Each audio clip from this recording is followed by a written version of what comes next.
community service, quick lizards, and a potential farewell. This week I'm chatting all about the Singapore Grand Prix, so get ready because you've been summoned to the Steward's office. Hello everyone and welcome back to the Steward's office. I'm Sarah and this week Formula One headed out to the streets of Singapore for the Singapore Grand Prix. Without a shadow of a doubt, this is my favourite GP on the F1 calendar. I absolutely adore everything about Singapore. I love that it's a night race, I love that it's a street circuit, and we've had some pretty good races out there. And also some controversial ones in the form of Crashgate, but that's just something else. So I was hoping for an exciting race, an exciting weekend, especially because Baku didn't feel like it delivered that excitement and enjoyment for me the way that some of the other races recently have. And was I a little bit disappointed in Singapore? Was I hoping for more? Yes, I really was, and I just feel like it wasn't a GP that delivered. But before we get into what happened on track, let's chat about some of the news that we had coming out of this race week. And to be fair, it was actually pretty quiet. What we did have was a pretty big rumour coming out of Formula One this weekend. And I say it's a rumour because as of a Sunday evening at like 5 o'clock when I'm recording this, we haven't had any confirmation as to whether this is confirmed or not. But the big rumour that we had was that Daniel Ricciardo was going to be replaced by Liam Lawson in VCARB. Now, this wasn't really a surprise to me. I thought for the 2025 season,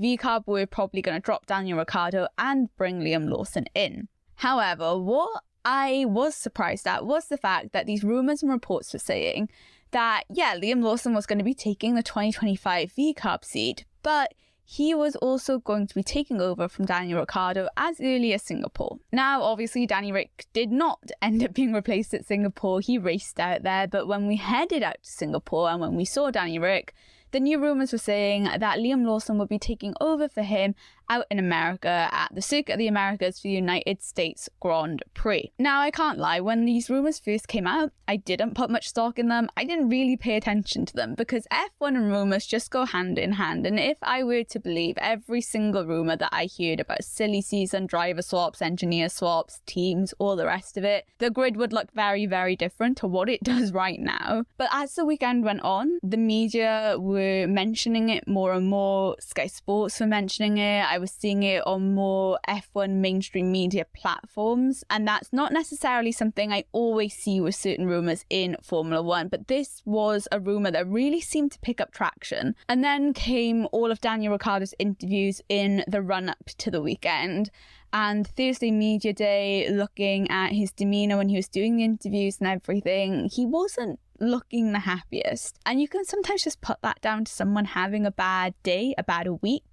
Mental health does happen. So I was like, you know what, maybe the rumours are just getting to him. There might not be any stock in it, but maybe the rumours are just getting to him. Now, bear in mind, right, Helmut Marko did say a decision would kind of be made on that VCARB seat that Daniel Ricciardo is currently in after Singapore, because we've got around a month break now between Singapore and the US GP. And I think I was just thought, right, that's where the rumours have come from really, because Helmut Marko said a decision would be made. And once again with Helmut Marko, I don't always believe what he says either, because there are times where he said something and none of it is true. But yeah, I think that's where I thought the rumours had sort of stemmed from, is Helmut Marko's comments. And, you know, fair enough, I kind of did believe that they would start making that decision because we're getting to the end of the season and we don't know if Danny Ric is sticking around or if Liam Lawson is going to take that seat. And they locked in Yuki Tsunoda a good couple of races ago, so I think there was that continuous question of what are VCARB planning to do here, who is taking that seat next to Yuki, especially because I think last year when they said that they were keeping Yuki and Daniel, they announced it at the same time. They said they had locked in that driver lineup. This year obviously there was some uncertainty with Daniel, and I don't know whether that was also because of the Red Bull seat with Sergio Perez. But yeah, these rumours kept coming up. Like I mentioned, Daniel Ricciardo not looking the happiest on media day, and just said, you know what, look, yeah, we're having that conversation after the Singapore Grand Prix. I don't know. I know the way Formula One works. I know it happens. So I've just got to go out there and drive my best.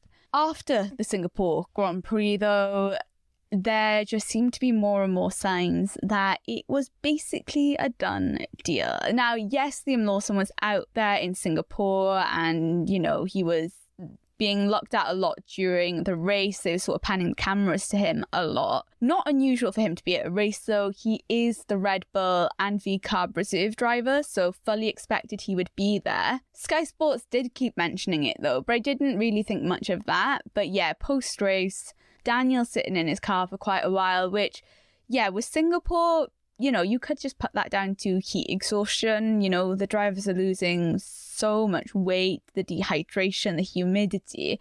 There's a lot going on there. So you could just put it down to maybe he was feeling a bit unwell. He went to the media pens and just didn't seem himself. Once again, could be exhaustion. But there was just certain things that he was saying that made it sound like, yeah, he knew his time was up in Formula One. I think there was a photo of some of the VCarb staff just outside of the motorhome and the hospitality bit of the paddock, and I think that specific caption on that photo was something along the lines of the staff giving him a guard of honour, you know, in terms of saying goodbye to him. So yeah, it felt like we were saying goodbye to Danny Rick, and like I said, 5 o'clock on a Sunday, and we've not had any confirmation, although I am going to double check my phone before I carry on. No, I double checked, and yeah, 5 p.m. on a Sunday, and we still have no confirmation as to whether or not he is going to be leaving VCarb. I would expect it within this week now, following the Singapore Grand Prix. I don't necessarily think VCarb and Red Bull are going to really string out this decision, especially because it seems like their minds have already been made up. But yeah, that was, okay, not so much news, but a very big rumour going on. If it does happen, I really do want to have a look into Daniel's season in particular, sort of where he has matched up against Yuki Tsunoda. I could understand drivers being dropped at the end of the season. And I think especially with Liam Lawson in the wings and waiting, he's a driver that Red Bull really want to get into Formula One. But what I think I am struggling to understand at the moment is why drop him in the middle of the season? You know, I mentioned Logan Sargent a couple of races ago being dropped. I don't like seeing drivers dropped in the middle of the season. However, with Logan, okay, yes, there was a lot of damages and the cost that was causing Williams because of Logan crashing. It was a little bit more understandable, even if I don't fully agree with it. And it's worked out better for them with Franco Colapinto. It has paid off in that respect. But with Daniel, yeah, he, okay, isn't winning the head-to-head against his teammate Yuki Tsunoda. And I think that is something that you probably would have expected given the experience that Daniel Ricciardo has. But he's also not causing a vast amount of damage. He is not costing the team millions and millions in repairs and spare parts and everything. In that respect, I don't really understand. So I will probably end up posting a video on my TikTok looking through all of those stats if he ends up getting dropped in the middle of the season. So yeah, keep an eye out on that. If he does get booted in the middle of the season, I'm at Stewards_office on TikTok. Second bit of news wasn't news, more of a saga, the swearing saga of the Singapore Grand Prix. I have feelings about this. Okay, so beginning of the weekend, MBS, Mohammed Ben Sulayem, who is the president of the FIA, come out and basically said he wants the drivers to stop swearing on the radios and everything. It's not good for F1 and there are kids watching and all this sort of stuff, right? So that was the first thing, and the drivers didn't seem too happy with that. You know, we had them all pretty much saying, yeah, we're not kids, we're not 5-year-olds, you can't really police language. And on our team radio, right, we are under really high pressure situations. We're driving very fast cars around corners. You know, it's a lot of pressure that you're under. You're getting information from the team. You've got cars around you that you're trying to overtake and pass. You've got this race you're thinking about. You've got the wider championship you're thinking about. So language does slip out sometimes. Drivers weren't happy, understandably. I get it. You know, they're 20-odd, 30-odd. I mean, Fernando Alonso's 40-odd, and you want to police their language when they're driving at absolutely insane speeds. But then Max Verstappen went into his media on Media Day on the Thursday and was asked about the car in Baku, and he swore. And he ended up being referred to the stewards because of that and got given community service. Now, what I do remember from last season, and it was the last race of the season, it was Abu Dhabi, and it was the team principal press conference. Fred Vasseur and Toto Wolff, who are also very, very good friends, ended up swearing during that press conference, and the stewards gave them both a warning and said, look, you can't use that language. They apologised. That was that. Max Verstappen obviously swore and was given what is essentially community service. He's got to do something in public interest, right? And I don't know whether there was more of a clampdown after, MBS had literally said the same day, I think, about the swearing, and that's why he got given community service, or whether it's because he's a driver, he's the current world champion, whatever, right? That's not the point I'm trying to make. First of all, I do think it's absolutely insane that for one bad word, he has been given community service to do. I just want to speak about the actual topic, though, of trying to police the drivers and their language, okay? Because some of the commentators and presenters also had mixed opinions on this. I know Anthony Davidson was saying, yeah, he's got kids that watch F1 and doesn't want that language there. You had Nico Rosberg saying, well, you know what? It's authentic. It's them. I don't want them policing themselves because it's nice hearing what's actually on their mind. I kind of agree with Nico Rosberg here, though, because first of all, with team radios, right? They are not aired live on Sky Sports, at least. We don't hear them straight away. They are filtered, and yeah, if there are any swear words, they are bleeped out, and then they're given to us, right? Press conferences, I haven't watched one properly in 2 or 3 weeks. I read the transcripts and everything, but I don't always catch them. Right, okay, for argument's sake, say that the press conferences are live. And I do get it, yeah. In a race car, you might not be able to control what you say. In a press conference, it is more of a controlled environment, and you have a little bit more of a thought process behind what you're saying. However, say the press conference is live, a lot of the times they are during the day, and it's normally a Thursday because media day is normally the day before the race weekend. Normally during the day, I would, like to know how many fans in general watch the press conference, and how many of those are children who are of an age that shouldn't be hearing swear words. Given the fact most of these are during the day, shouldn't the kids be in school? Look, I get it, okay? Formula One and their drivers, they are role models for younger kids. There are kids that look up to these drivers, and they aspire to be like them. And I think we were all of an age at one point where there was someone potentially in the media or wherever that we would look up to. You want to act like them, and especially someone like Max Verstappen, current world champion and an incredible driver, right? I just don't think swearing is the biggest thing here. I don't know. I feel like this has been blown way out of proportion compared to everything else we have going on in Formula One and in the world in general, and I think we are extremely lucky in Formula One to be given radio messages in the first place, right? I watch rugby, and we do not get to hear what those players say unless they're standing very close to a referee's mic. It's the same in football. The players aren't mic'd up. There aren't many sports in the world where we get to hear what the players are saying or what the athletes are saying. And in that respect, I think we're really lucky in Formula One that we get to hear these radio messages. So I don't really know whether it's right for us to police the drivers and what they say. Max didn't end up doing the post-qualifying press conference properly after he got given that community service. He said, look, I will answer your questions outside of the media pen. Well, the press conference room, it wasn't the media pen. I'll answer it when we head outside.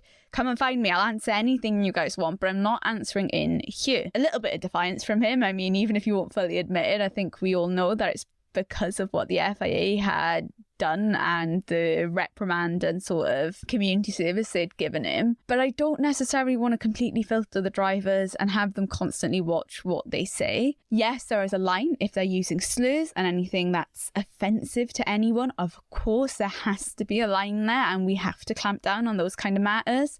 Swear words, though, like I said, Fernando Alonso is 42, 43, even our youngest drivers are in their 20s. I don't know. There's just something that didn't feel quite right about it. And I do think community service for saying a swear word during a press conference feels like a bit much. But we'll wait and see what the FIA actually do with this and how they opt to police it, because the swearing that MBS was on about was on the radios, but there wasn't anything put in place to kind of stop it.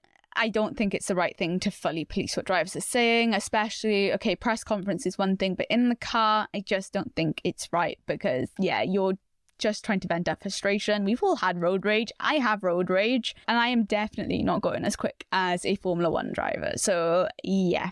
That was it on the swearing saga of the Singapore Grand Prix. Let's get into what happened on track, though. Practice sessions. Okay, so Friday, it ended up looking like McLaren and Ferrari were the main contenders. Red Bull and Mercedes really looked off the pace across those 4 drivers. Verstappen, Perez, Hamilton and Russell all looked off the pace. Ferraris and the McLarens looked really strong, though, in particular Charles Leclerc and Lando Norris. Coming in to the Saturday, obviously a lot of setup changes have been done by both Red Bull and Mercedes because it was looking better. Not brilliant at times, but it was a vast improvement on what we had seen on the Friday. FP3 though, on the Saturday morning we ended up having a red flag, and it wasn't because of a driver crash or a driver stopping on track because of a mechanical issue or because of some debris, all of which have happened before, especially in Singapore.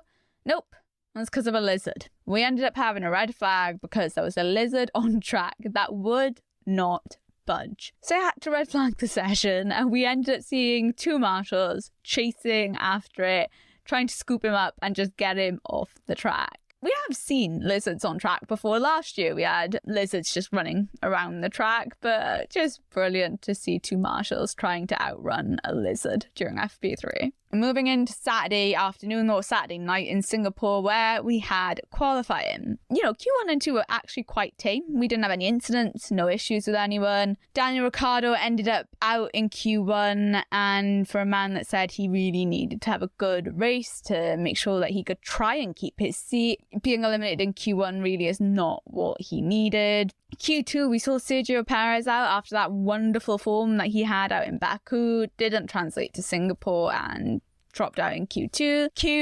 Q3, we ended up having a red flag from Carlos Sainz. He'd gone over a bump just as he was about to start his fast lap, and yeah, lost control of the car and the rear hit the barrier quite badly. Thankfully, he was okay.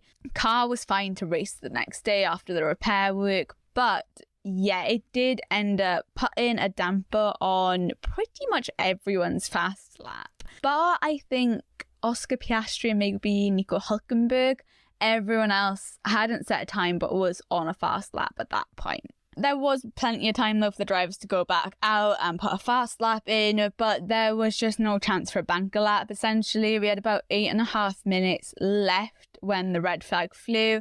By the time we'd gone green again, I think all of the drivers and the teams were like, we're just going to wait until the end of quali to go out. But thankfully, everyone did manage to set a time, bar Carlos Sainz. Obviously, we had Lando Norris taking P1, and he'd had a brilliant weekend up to that point anyway, so that was absolutely not in doubt. Max Verstappen in P2, and you know what? To my great surprise, Lewis Hamilton took P3. Now, that was definitely not expected.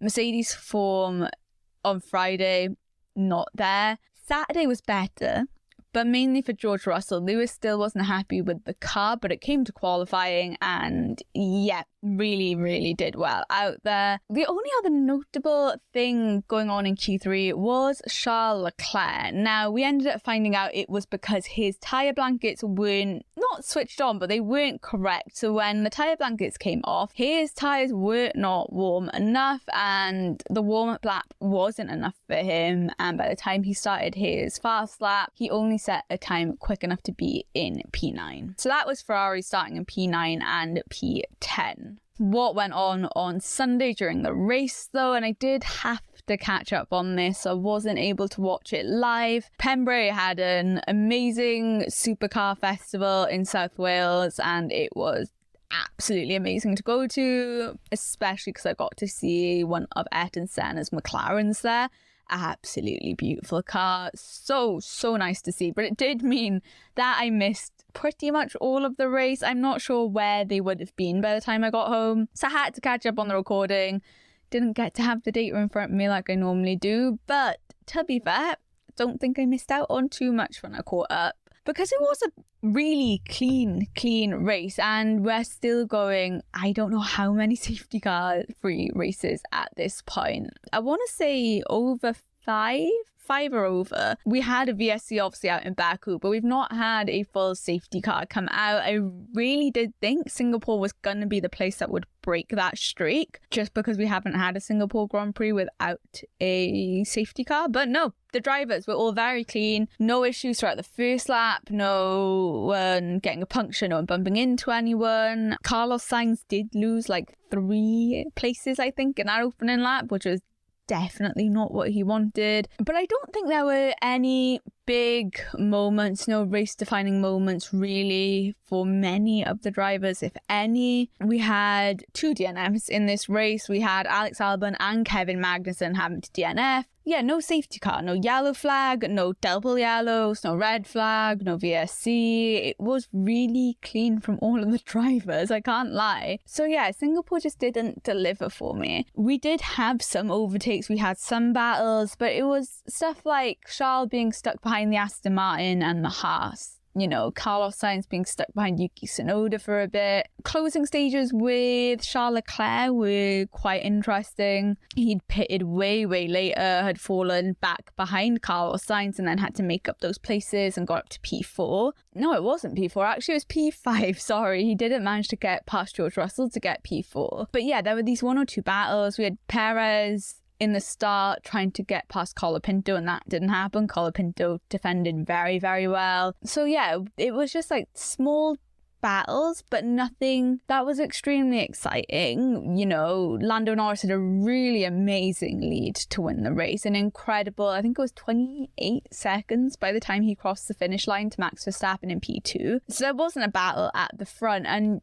P1 to P4, yeah, no real battles going on. I don't know, there just felt like there was something missing from the Singapore Grand Prix this year. It didn't make me feel excited and on the edge like this GP normally does. I think just after Baku, I was hoping Singapore would give us something that was a little bit more exciting and fun, and it didn't. So I'm not fully impressed with this GP this year. Do not get me wrong. It was an epic race from Lando Norris. He did incredible, and to pull that margin, the McLaren car once again showing how dominant it has become now. But everything behind him, you know, even if Lando was winning by that margin, there wasn't even much going on behind him either. So yep, disappointed. And once again hoping the next race in a month's time, the US GP, gives us some more battling. But let's get into all of the teams and how they did during this race. And we are going to start off with McLaren, who are leading the Constructors' Championship still. Great haul of points to them. I mean, Lando Norris P1, Oscar Piastri P2, and that P1 meant that, yes, of course, Lando finished in front of Max Verstappen, which is what he really needs right now to make up for that points deficit. If last week and Baku was Oscar Piastri's week, then this week in Singapore was all about Lando Norris.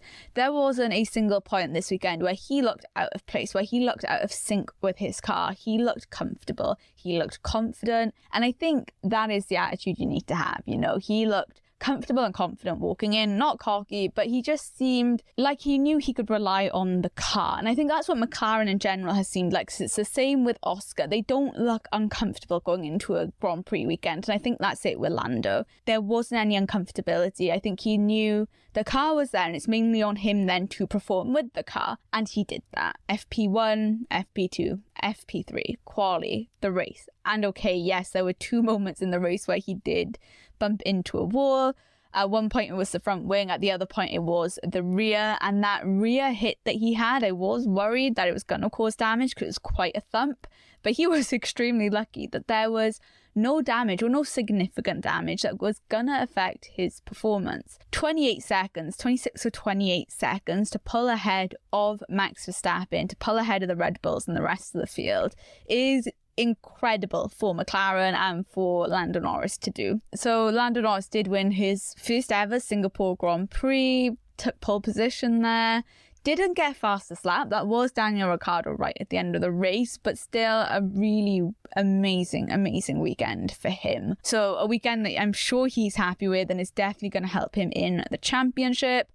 Oscar Piastri, okay, yes, it wasn't a win. It wasn't as great as what happened in Baku, but to finish in P3 is still amazing. Overall, though, yeah, this weekend just belonged to Lando Norris, who seemed so much more comfortable and confident in that car. Moving on to Red Bull, who had more of a difficult weekend. Friday was not great for them. They weren't on the pace. Saturday got better, still not brilliant, and Sunday during the race wasn't amazing for them. Perez complaining about the car bouncing, Max not happy at some points on the radio with how the car was behaving, kind of what we've been getting a lot of from Red Bull over the past couple of weeks. The car's not perfect and it's not great, and yes, a P2 finish is great. Perez finishing in P10, not so great. Verstappen side of the garage though, I think what we can say is that he is doing everything that he can to keep a hold of the World Championship, the Drivers' Championship right now. There's only so much that he can do with the car that he has, but he's maximising as much as he physically can in a race to make sure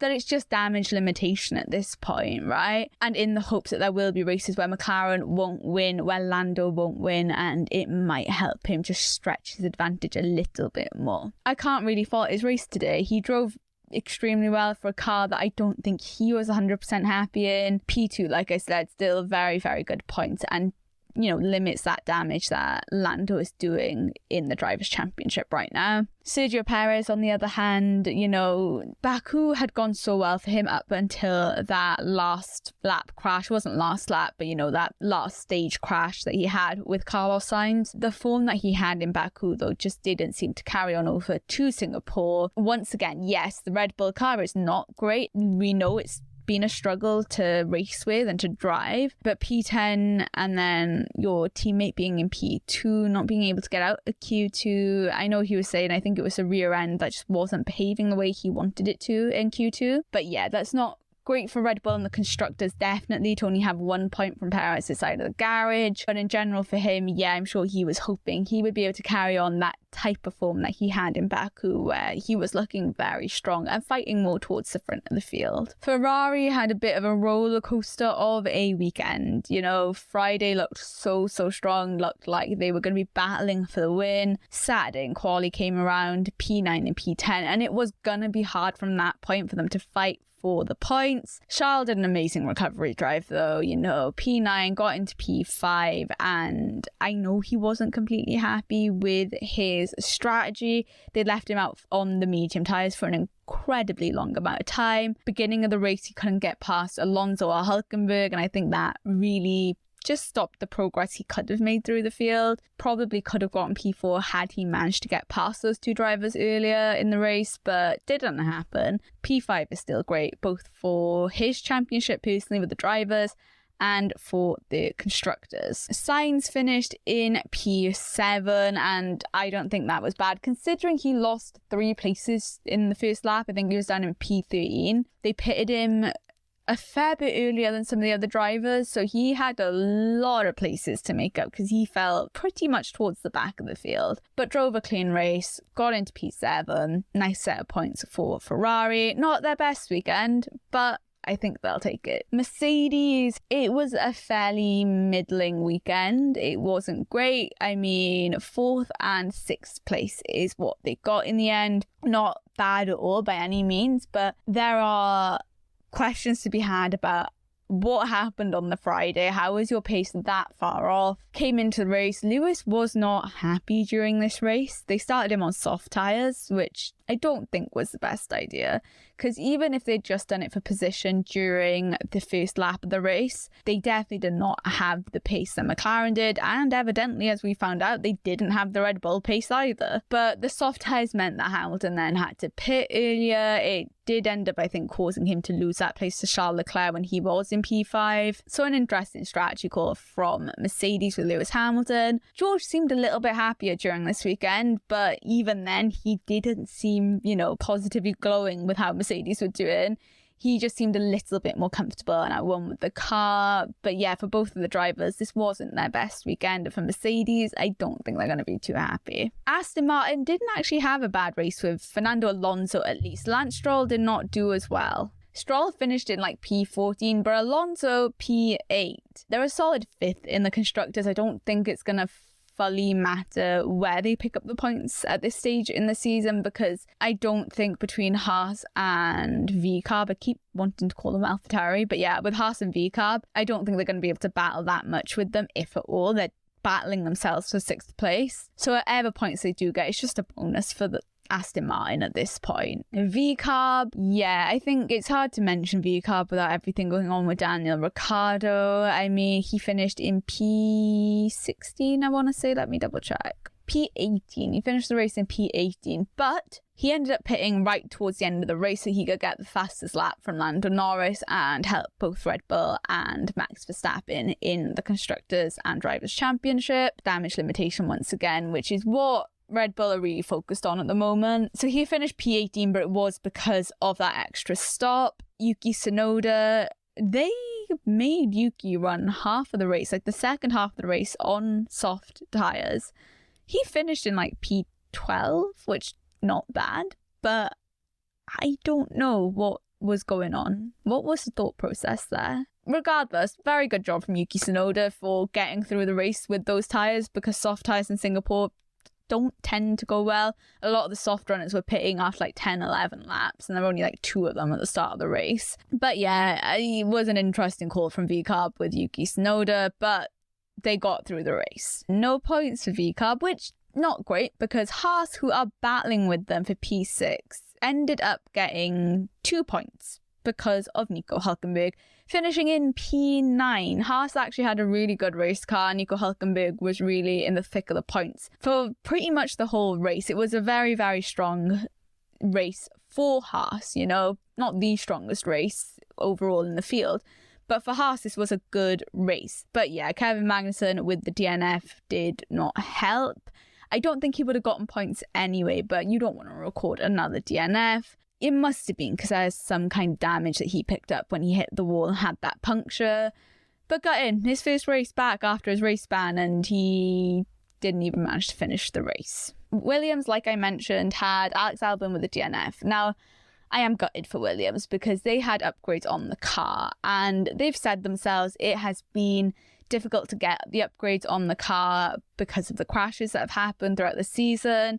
Not just Logan, obviously the chassis crash and crack that Alex Albon had at the beginning of the season as well. All of that means that they can't plow money and time into upgrades. That money gets given to making more spare parts. So these upgrades should have been sooner. Williams would have wanted them sooner, but they've only now just been able to come in. And race-wise, yes, they had data through the rest of the weekend, but during the race, I'm sure there was going to be a lot of valuable data and information that they could have gotten from Alex Albon, and it just didn't happen. He had a engine that was overheating, and yeah, they had to call him in and retire the car, but at least they stopped it before there was any damage to the engine, and there's not actual damage to the upgrade. So I think that's something that Williams can be thankful for. Franco Colapinto, oh my gosh, I honestly am so impressed with this guy, and the more races I've seen him in, the more and more I get impressed, because to hold off Sergio Perez, who is a seasoned driver in a strong car, for so many laps at the beginning of the race is incredible. I mean, the fact that Sergio Perez was saying, yeah, it's hard to get past this guy who's only done 3 Grand Prix, Singapore being your 3rd Grand Prix as a rookie driver. I could never. I could never step in a Formula 1 car anyway, but that's not the point. So impressed with the way he drove. It was a clean race from him, and once again, a rookie in Singapore, you are concerned about the walls about how much you're pushing the car, but finished in P11. And yeah, I think he had a very, very strong race, and I don't think Williams are going to be complaining too much about that. Alpine had a bit of a quiet race. I don't know what went on with Gasly. I don't know whether he had a problem, but he finished in P17, Ocon in P13. No points to him again.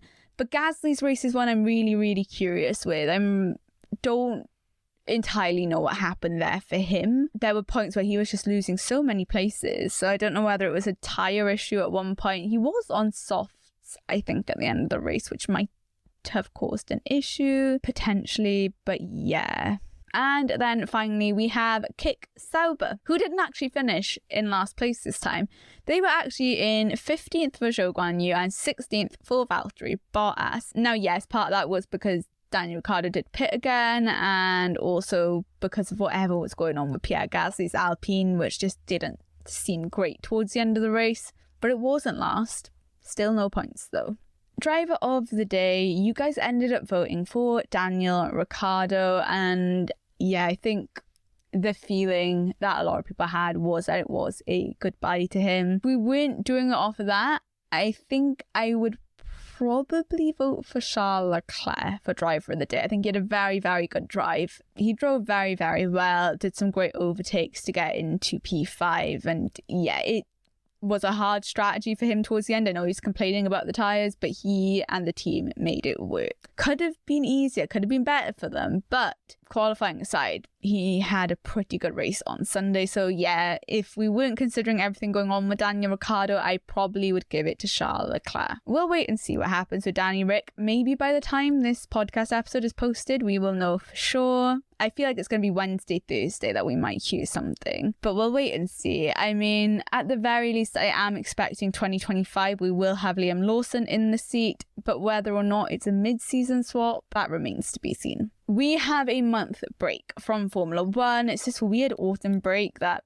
I don't know. I think something happened when they were arranging the calendar, but we have a month break now before the US GP. I will probably end up posting like twice over that break. So alternating weeks I'll end up posting up until the US GP. But until then, thank you guys so much for listening, and diolch yn fawr. Make sure you follow me on TikTok and Instagram at Steward_office, especially if you're looking for motorsport content over this 1 month break that we have coming up. And I will see you guys the next time you're summoned to the Steward's office.